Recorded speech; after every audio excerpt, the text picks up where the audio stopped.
Billionaire shows up unannounced at lunchtime and can't believe what he sees: the silent arrival. The tires of the black Maybach crunched softly against the gravel of the driveway, the only sound breaking the unnatural silence of the afternoon. Julian Thorne stepped out of the car, his movements stiff, mechanical. At 42, Julian carried the weight of a multi-billion-dollar empire on his shoulders, but that burden felt like a feather compared to the dread settling in his stomach right now. He wasn't supposed to be home. His flight to Tokyo had been delayed, rescheduled, and then cancelled, leaving him with a rare, empty afternoon. An afternoon he had decided to spend at his own house, a place that felt more like a museum than a home since Eleanor died. He checked his watch. 12:30 p.m. Lunchtime. Julian tightened the knot of his dark navy silk tie and smoothed the lapels of his suit. He took a deep breath, bracing himself. Usually at this hour, the mansion was a war zone. He had 5 sons, 5 identical 5-year-old quintuplets who were known throughout the high-end nanny agencies of New York as the unmanageables. In the last 6 months alone, they had gone through 12 nannies. The last one had left in tears just 3 days ago, screaming that the boys were feral. Since then, the agency had sent a temporary replacement, a girl whose name Julian hadn't even bothered to learn. He expected to walk in and find chaos.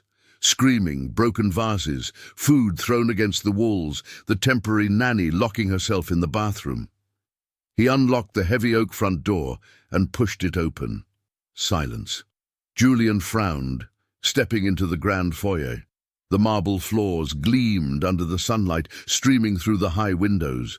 There was no screaming, no crashing sounds, no footsteps running overhead. The house was so quiet he could hear the hum of the central air conditioning. Panic spiked in his chest. Where were they? Had something happened? Had they run away? "Hello?"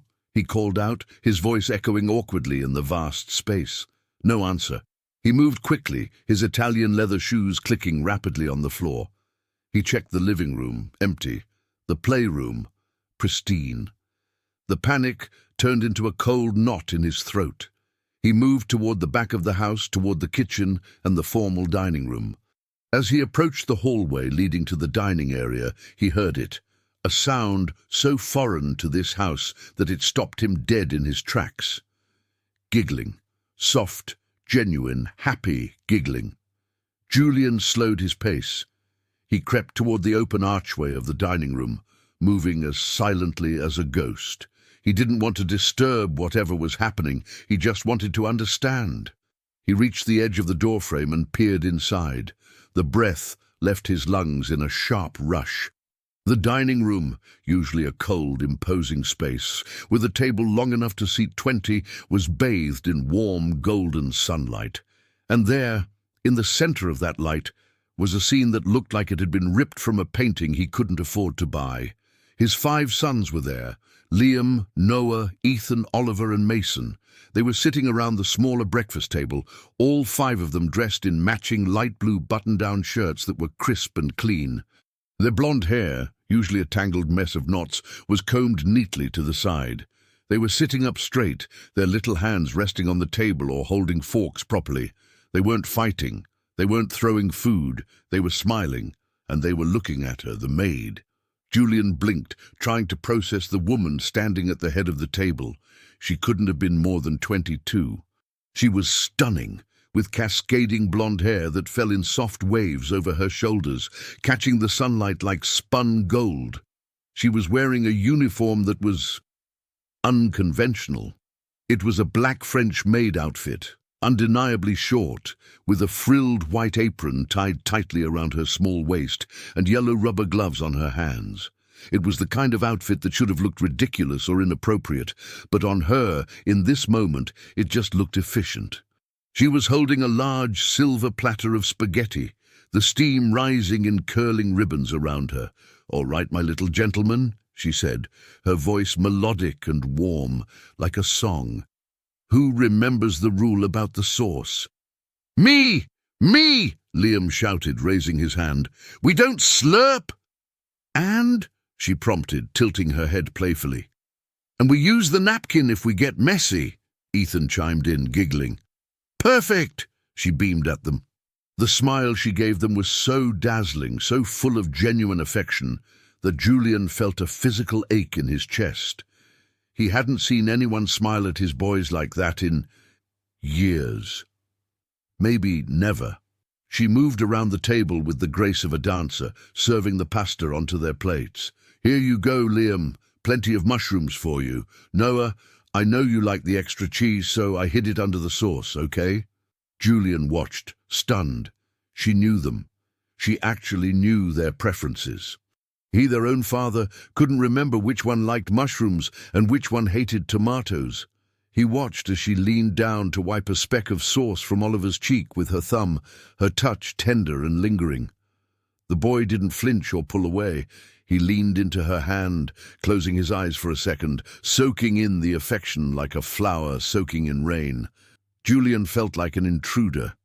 He was gripping the doorframe so hard his knuckles were white. He was the billionaire owner of this estate, yet he felt like a ghost haunting his own life. He realized with a crushing weight that he had missed this. He had missed them growing up. He had buried himself in work to avoid the pain of losing Elena, and in doing so, he had become a stranger to his own children. He watched the maid, Lily, the agency had said her name was Lily, place the platter down and clap her hands. "Okay, dig in. But remember, the first one to finish gets to choose the bedtime story tonight." The boys cheered and started eating, not like animals, but like happy, hungry children. The room was filled with the clinking of forks and the hum of satisfied eating. Julian couldn't look away from Lily. She wasn't eating. She was just watching them, her hands resting on her hips, a look of pure, unadulterated pride on her face. She looked tired. There were dark circles faintly visible under her eyes, but her expression was luminous. Then it happened. Mason, sitting closest to the door, dropped his fork. He bent down to pick it up, and as he straightened, his eyes darted to the doorway. He froze. The smile vanished from the little boy's face. His eyes went wide, filled with sudden confusion and a flicker of fear. He nudged his brother, Noah. Noah looked up, followed Mason's gaze, and stopped chewing. One by one, the silence spread around the table like a contagion. Lily noticed the shift immediately. "What is it? Is the sauce too hot?" She turned around to follow their gaze. Julian stood there, frozen in the doorway, his dark suit stark and imposing against the sunlit warmth of the room. He felt exposed, vulnerable in a way he never felt in the boardroom. Lily's eyes widened. She gasped, her hand flying to her mouth. But it wasn't her reaction that shattered Julian's heart. It was Mason's voice. The little boy pointed a small finger at his father, looked up at the maid, and asked the question that would haunt Julian for the rest of his life. "Lily," the boy whispered, trembling. "Who is that man?" The stranger in the house. The question hung in the air, heavy and suffocating. Who is that man? Julian felt the blood drain from his face. His own son didn't recognize him. It had been 3 weeks since he last saw them, a quick goodbye before they were asleep, but he didn't think he had become a phantom to them. He stepped into the room. The movement was sharp, unintentional, born of a desperate need to assert his existence. "It's me," Julian said, his voice cracking slightly. He cleared his throat, trying to regain the authoritative baritone that commanded boardrooms. "It's Daddy. I'm home." The reaction was immediate and devastating. The boys didn't run to him. They didn't smile. They scrambled out of their chairs, the heavy wood scraping loudly against the floor, and ran. But they didn't run away from the room. They ran to her. In seconds, Lily was surrounded. 5 little boys were clinging to her legs, hiding behind her short skirt and apron, peeking out at Julian with wide, terrified eyes.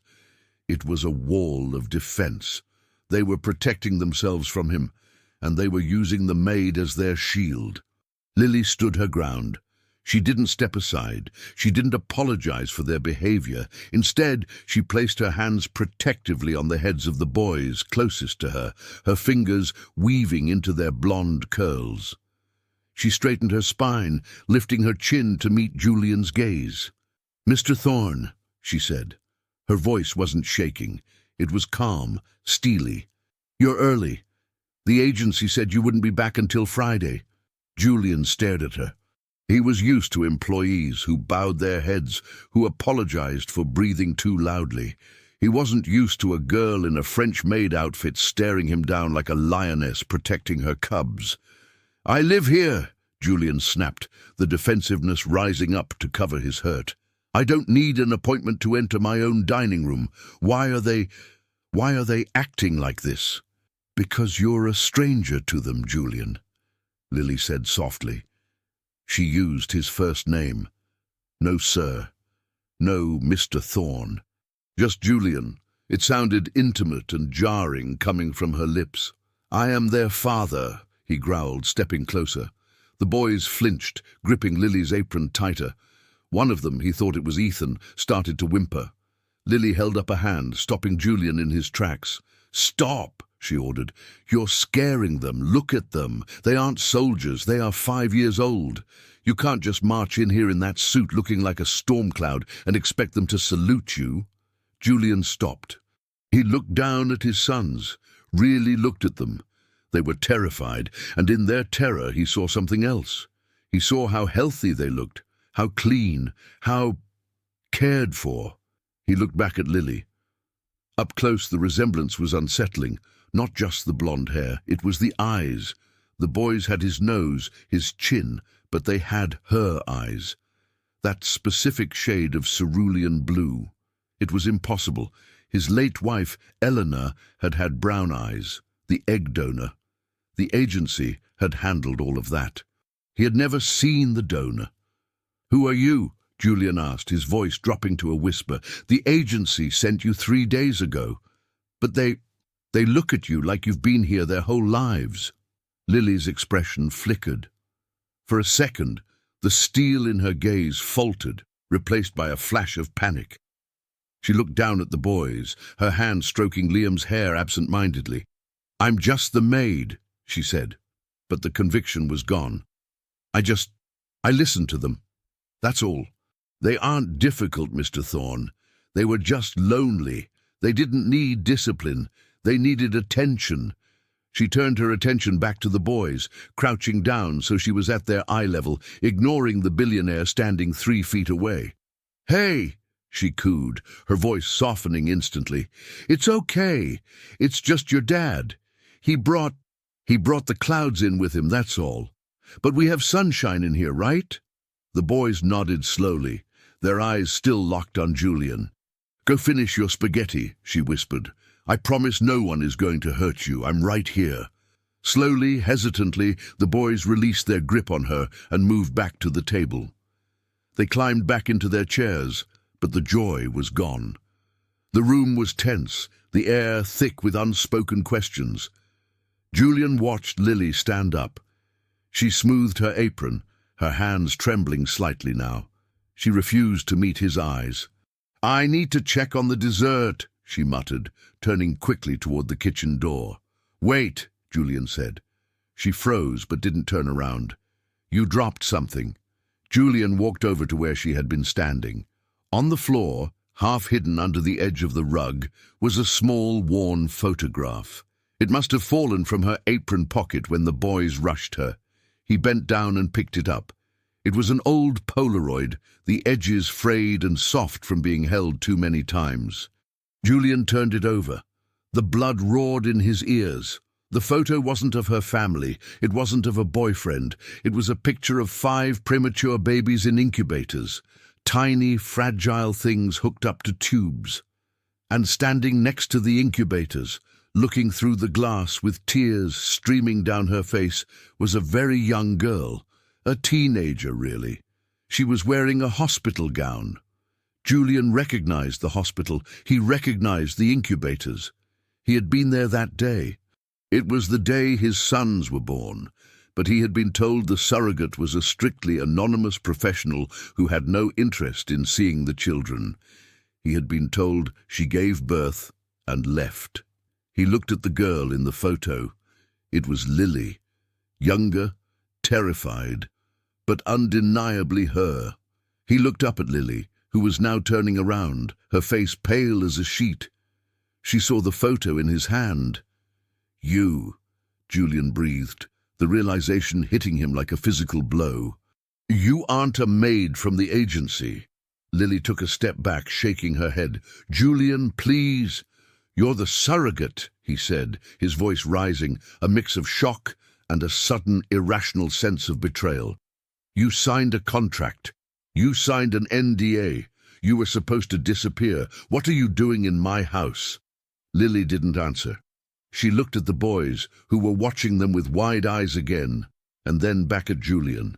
Tears welled up in her blue eyes, the same blue eyes that were staring back at him from 5 little faces at the table. "I couldn't stay away," she whispered, the confession hanging in the air like a sentence. They are part of me." "You sold your rights," Julian said coldly, the businessman taking over the father. "You have no rights here." "I didn't come for rights," she cried out, her voice cracking. "I came because I heard you were failing them." The silence that followed was deafening. The boys gasped. No one spoke to Julian Thorne like that. Julian stared at her, the photo crushing in his grip. The beautiful, peaceful lunch was gone. The stranger in his house wasn't just a maid. She was the ghost of the past he had tried to buy his way out of. And now she was standing in his kitchen, wearing a French maid outfit, holding the hearts of his children in her hands, while he stood there empty-handed. "Get out," Julian said. Lily flinched. "Julian, get out." He pointed to the door. "Pack your things. You're fired. If you're not gone in 10 minutes, I'm calling security." "No!" Liam shouted from the table. "No! Don't make Lily go!" But Julian didn't look at his son. He couldn't. He stared at Lily, his heart pounding with a mixture of rage and a terrifying, unfamiliar pain. He watched as the first tear rolled down her cheek. She didn't argue. She didn't beg. She just looked at the boys one last time, a look of pure agony, and then turned and ran out of the room. Julian was left standing in the silence, the photo in his hand, while behind him 5 little boys began to cry. The House of Shadows. The silence that followed Lily's departure was not the peaceful silence of a library. It was the heavy, suffocating silence of a tomb. Julian stood by the window in the living room, watching the tail lights of the taxi fade into the grey dusk. She was gone. He had won. He had protected his family from a breach of contract, from a deception, from a woman who had no legal right to be there. So why did he feel like he had just lost everything? He turned back to the house. "Boys," he called out, his voice echoing in the vast, empty hallway. "She had to go. It's complicated business. But I'm here. We're going to have a great dinner. Pizza? Who wants pizza?" There was no answer. Julian walked up the grand staircase, his footsteps heavy. He approached the boys' shared bedroom. The door was shut. He turned the handle. Locked. "Liam? Noah?"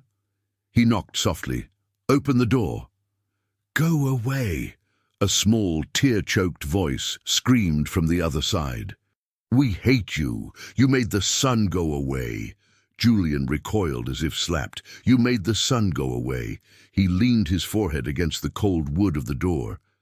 "I did it for you," he whispered to the wood, though he knew they couldn't hear him, and wouldn't believe him if they did.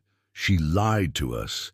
He spent the next 3 hours sitting in the hallway, leaning against their door, listening to the muffled sounds of 5 little boys crying themselves to sleep. He had billions of dollars.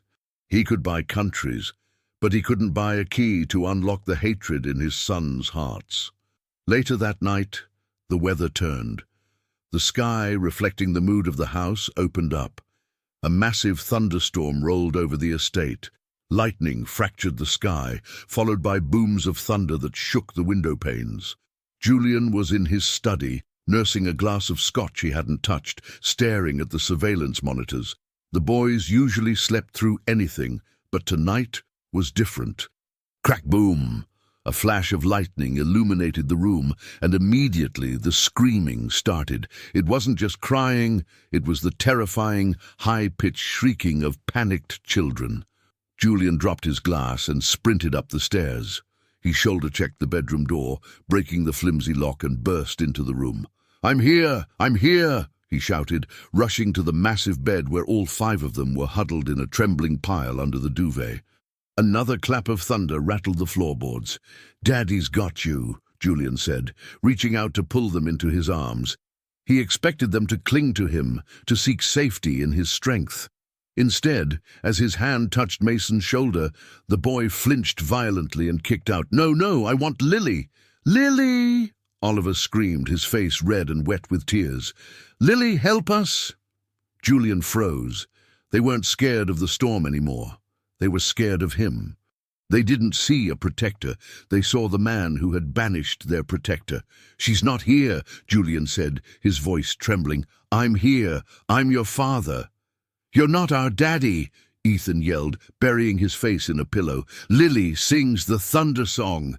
She makes the monsters go away. You just yell." Julian stood there, helpless, his arms empty. He watched them huddle closer together, a knot of terrified children trying to comfort each other because they refused to let him in. He realized then, with a sickening clarity, that he didn't know the thunder song. He didn't know how to check for monsters. He didn't know them at all. He retreated. Defeated, he backed out of the room and sat in the hallway chair again. He listened to them cry for her until their voices grew hoarse. He stayed awake all night, guarding the door like a sentinel, realizing that the most expensive security system in the world couldn't protect his children from the heartbreak he had caused. The next morning, the house felt colder. The heating was on, but the warmth was gone. Julian went to the kitchen. The sink was empty. The stove was cold. There was no smell of pancakes, no laughter. He walked to the servants' quarters, to the room Lily had occupied for those few short days. The door was open. The room was stripped bare. The bed was made perfectly, not a wrinkle in the sheets. On the small nightstand, there was a single object left behind, a small, leather-bound notebook. Julian hesitated, then picked it up. He opened it. It wasn't a diary of complaints or secrets. It was a manual. Page 1, Liam, allergies to strawberries. Needs the nightlight on the left side of the bed. Page 2, Noah, terrified of loud noises. Needs to hold the blue bear to sleep. Loves when you hum You Are My Sunshine. Page 3, Ethan, the brave one, but hides his feelings. If he goes quiet, hug him until he cries. Page after page. Detailed notes on their emotional needs, their fears, their favorite jokes. It was a map to their hearts, a map Julian had never bothered to draw. He flipped to the back. There was a folded piece of paper, a letter, not to him, but to the boys. "My sweet boys, if you are reading this, I had to go, but remember, my love for you is like the wind. You can't see it, but you can always feel it. Be good for your father. He loves you. He just forgot how to show it. Teach him. Love, Lily." Julian crumpled the letter in his fist, tears stinging his eyes. She had defended him. Even after he threw her out, she had told them he loved them. He looked at the empty kitchen. He was the billionaire. He was the master of the house. But standing there, holding a maid's notebook, he felt like the poorest man on earth. The absence of light. 5 days. It had only been 5 days since Lily left, but to Julian it felt like 5 years. The decline of the household was rapid and terrifying. The boys had stopped eating. It started as a protest. They refused the gourmet meals prepared by the expensive private chef Julian had hired the morning after Lily left. They pushed away plates of organic chicken, truffle mac and cheese, and homemade ice cream. "We want spaghetti," they would whisper. "Lily's spaghetti." But by the 4th day, the protest had turned into something darker. They weren't just being stubborn. They were fading. They lay around the living room like little dolls with the batteries removed. The color had drained from their cheeks. Their eyes, usually bright blue sparks of energy, were dull and listless. They didn't play. They didn't fight. They just stared at the front door, waiting. Julian was frantic.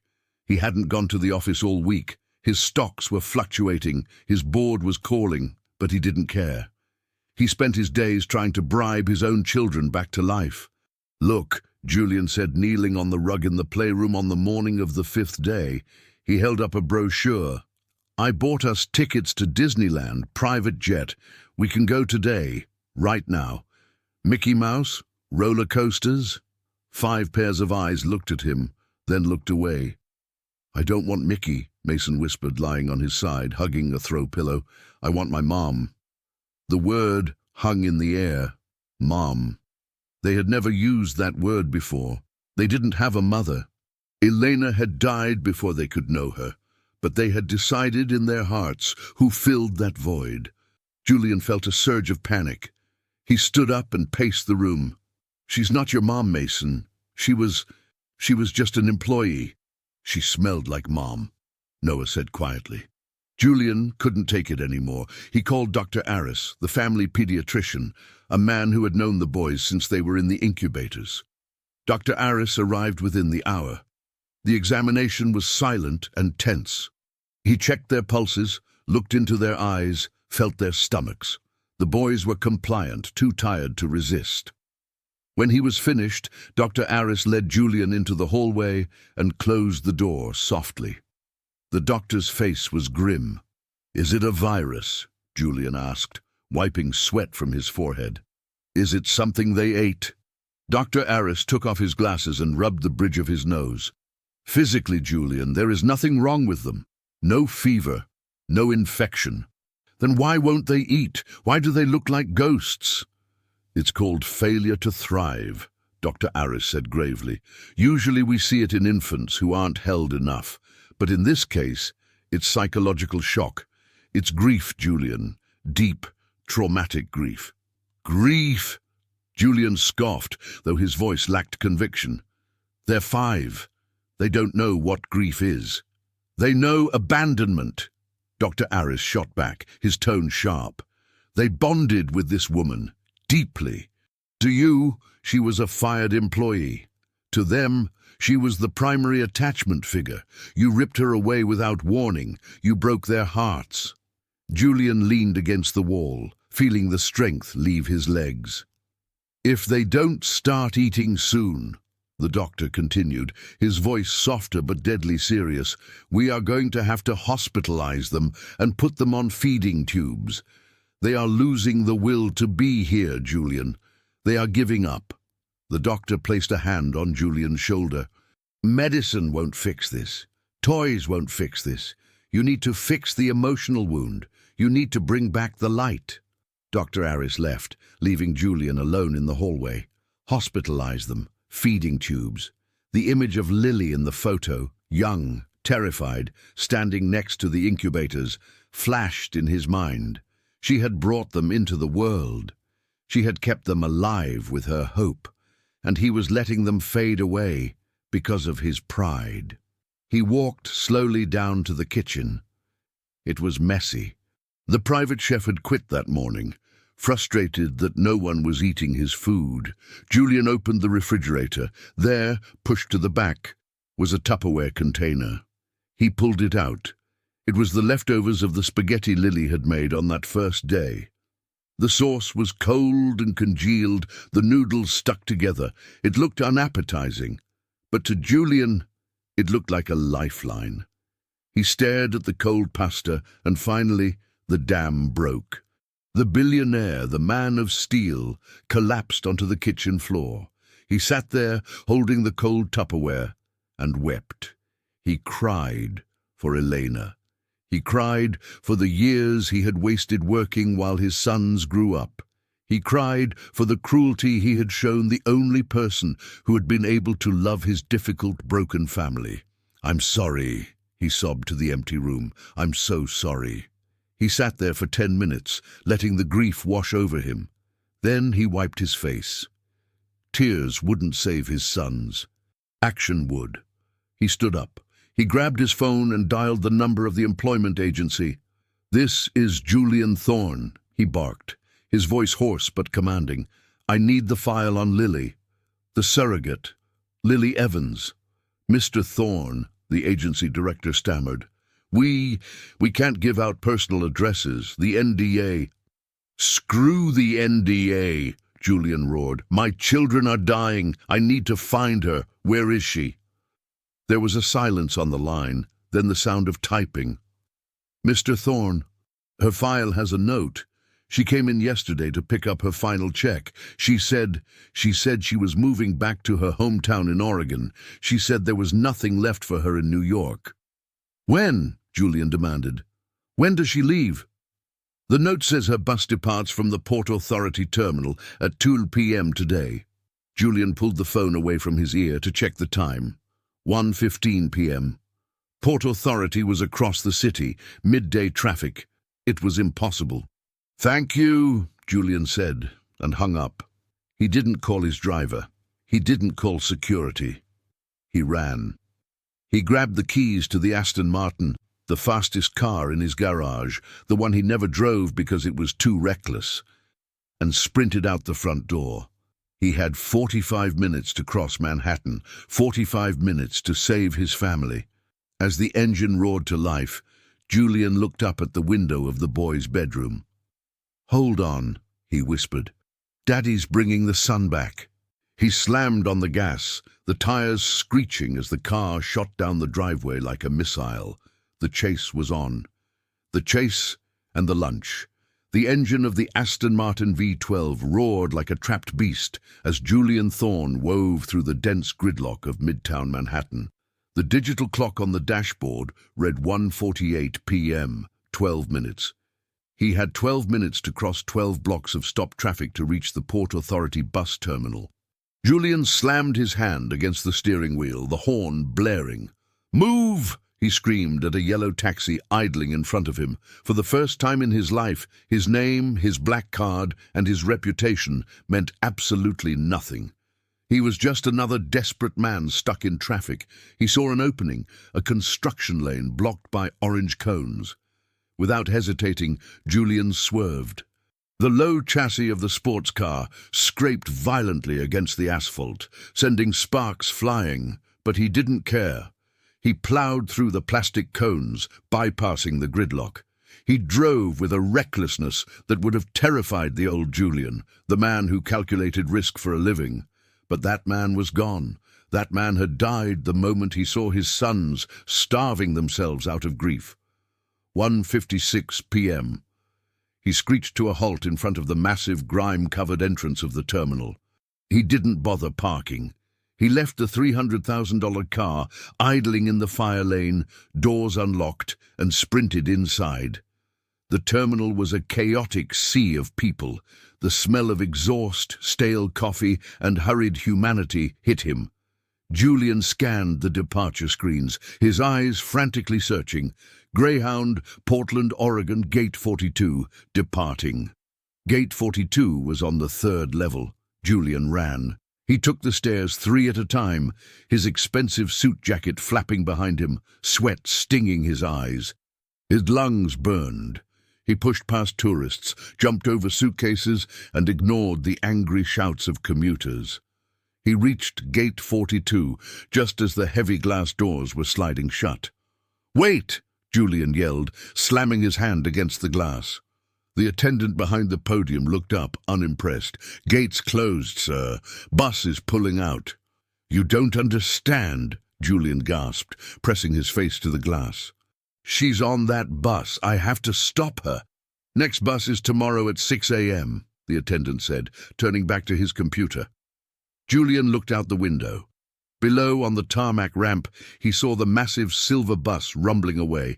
It was moving slowly, navigating the turn onto the highway on-ramp. Julian didn't argue. He didn't try to bribe the attendant. He turned and ran back the way he came, but he didn't go to the entrance. He ran toward the exit doors that led to the lower vehicle loading zones. He burst out onto the concrete platform. The bus was 50 yards away, picking up speed. Julian didn't think. He vaulted over the safety railing, dropping 5 feet onto the asphalt road. He landed hard, jarring his knees, but the adrenaline masked the pain. He sprinted down the middle of the road, waving his arms. "Stop!" he screamed. "Stop!" The bus driver saw him. The air brakes hissed loudly, and the massive vehicle lurched to a halt just feet from where Julian stood, panting, his chest heaving, his suit torn at the knee. The bus door hissed open. The driver, a large man with a thick beard, leaned out, his face red with anger. "Are you crazy, pal? You want to get flattened?" Julian walked to the steps of the bus. He looked up at the driver. He was shaking, not from fear, but from the sheer magnitude of what he was about to do. I need to get my family back," Julian wheezed. The driver looked at Julian's desperate eyes, then at the expensive, ruined suit. He softened, just a fraction. "Make it quick." Julian climbed the steps. He stood at the front of the bus, facing the rows of passengers. The air inside was stale and quiet. People stared at him, a billionaire looking like a beggar. He walked down the narrow aisle, scanning every face. Halfway down, near the window, he saw her. Lily. She was staring out the window, her forehead resting against the cool glass. She looked smaller than he remembered. She wasn't wearing the maid uniform. She was wearing a simple grey sweater and jeans, clutching her bag to her chest. She was crying silently. "Lily," Julian said softly. She froze. Slowly she turned her head. When she saw him standing there, sweat-drenched and disheveled in the middle of the aisle, her mouth fell open. "Julian," she whispered. What are you doing here?" "I came to get you," he said. His voice was raw. "I can't," she said, shaking her head, fresh tears spilling over. "You fired me. You made it clear. I'm just a contract to you. I'm just a liability." "I was wrong," Julian said. He didn't care that 50 strangers were watching. He dropped to his knees in the dirty aisle of the bus. A collective gasp went through the passengers. "Julian, stand up," Lily hissed, embarrassed. "You're ruining your suit." "I don't care about the suit," Julian's voice broke. "I don't care about the house. I don't care about the money. Lily, the house is dead without you. The boys, they stopped eating. They stopped speaking. They are fading away." Lily's eyes went wide. Her hands flew to her mouth. "My babies, are they okay?" "No," Julian said. "They aren't okay. And neither am I." He took a deep breath, looking up at her. "I thought I could buy a solution. I thought I could hire chefs and nannies to fix the hole in our lives. But I realized something when I found your notebook. You didn't just work for us. You loved them. You loved them when I was too afraid to." He reached into his pocket and pulled out the crumpled photograph, the one of her looking at the incubators. "You've been their mother since the day they were born," Julian said, his voice trembling. "I was the one who was absent. I was the stranger. Please. I'm not asking you to come back as a maid. I'm not asking you to clean my floors." "Then what are you asking?" Lily wept. "I'm asking you to come home," Julian said firmly, "to be my partner in raising them, to teach me how to be a father, to be family." The bus fell silent. The driver in the front mirror was watching. The passenger in the seat behind Lily sniffled. Lily looked into Julian's eyes. She saw the fear there. She saw the desperation. But mostly, she saw the truth. The walls he had built for 5 years had finally crumbled. "They really didn't eat?" she asked, a small, sad smile touching her lips. "Not a bite," Julian smiled through his own tears. "They're waiting for the spaghetti." Lily let out a shaky breath. She looked at her bag, then back at Julian. She nodded. "Okay," she whispered. "Let's go feed them." The return to the estate was silent, but it was a comfortable silence. Julian drove the Aston Martin, which had miraculously not been towed, with Lily in the passenger seat. As they pulled through the iron gates, the sun was beginning to set, casting long, golden shadows across the lawn. The house looked the same on the outside, imposing, grand, cold. But as Julian turned off the engine, he felt a shift. They walked to the front door together. Julian unlocked it and pushed it open. The hallway was dim. The silence was still heavy. "Boys!" Julian called out. "I'm back." No answer. Lily stepped past him. She didn't shout. She didn't call their names.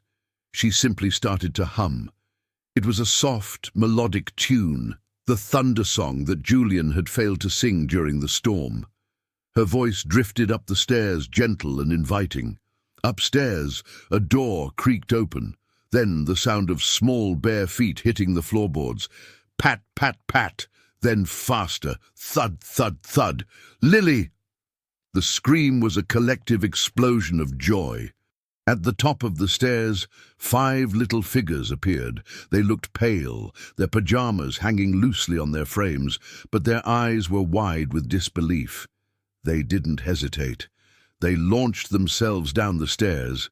Julian watched as the wave of children crashed into Lily. She fell to her knees on the marble floor, opening her arms wide, catching them all. They buried their faces in her neck, her hair, her sweater. They were sobbing, but these were tears of relief. "You came back," Liam cried. "You came back." "I promise," Lily whispered, kissing their heads, crying with them. "I promise I will never leave again. I promise." Julian stood back, watching. He expected to feel jealous like the outsider again. But as he watched them, Noah looked up. The little boy, who had been the most terrified of Julian, extricated himself from the pile. Noah walked over to Julian. He looked at his father's torn suit, his dirty knees. He looked up at Julian's face. "Did you bring her back, Daddy?" Noah asked. Julian crouched down. "Yes, Noah. I went and got her. I had to stop the bus." Noah's eyes widened. "Like a superhero?" Julian swallowed the lump in his throat. "Something like that." Noah hesitated, then stepped forward and wrapped his small arms around Julian's neck. It was the first time his son had hugged him in years. Julian closed his eyes, burying his face in the boy's shoulder, holding him tight. "Thank you, Daddy," Noah whispered. The lunch. Epilogue. 1 hour later. The dining room was bathed in the warm, artificial light of the chandelier, mixed with the twilight blue from the windows. The scene was almost identical to the one Julian had stumbled upon 5 days ago, but with crucial differences. The table was set. A massive pot of fresh spaghetti sat in the center, steam rising in delicious clouds. The smell of garlic, basil, and tomato filled the air, chasing away the sterile scent of cleaning products. The 5 boys were sitting at the table. They were eating voraciously, sauce smearing their cheeks, color returning to their faces with every bite. The laughter was back, loud, chaotic, wonderful. Lily was there, not in a maid's uniform, but in her comfortable clothes. She wasn't standing and serving. She was sitting at the table, right next to Mason, helping him twist his pasta onto his fork. And at the head of the table sat Julian. He wasn't wearing his suit jacket. His tie was gone. The sleeves of his white dress shirt were rolled up to his elbows. He wasn't watching from the doorway. He held a fork in his hand. "Okay," Julian said, tapping his glass for attention. The table went quiet, 5 pairs of blue eyes looking at him. "I have a new rule," Julian announced. The boys looked nervous. Lily looked at him curiously. "What is it?" Ethan asked. "The rule is," Julian said, stabbing a meatball, "that nobody eats alone in this house ever again. Breakfast, lunch, and dinner. If I'm at work, I come home. If I'm in a meeting, I cancel it. We eat together. Deal?" The boys looked at each other, then broke into wide, sauce-covered grins. "Deal!" they shouted in unison. "And," Julian added, looking at Lily with a gaze that held a promise of a future, of respect, and perhaps eventually something even deeper. "Lily chooses the bedtime story." Lily smiled, her eyes shining. She reached under the table and squeezed Julian's hand. He squeezed back. "Pass the Parmesan, Dad," Oliver yelled. Julian grabbed the cheese grater. "Say please," Please, Julian laughed, a deep, genuine sound that startled even him. He began to grate the cheese over his son's pasta, surrounded by the noise, the mess, and the overwhelming love of his family. The billionaire had finally found the one thing his fortune couldn't buy. He was home. Fade out the end.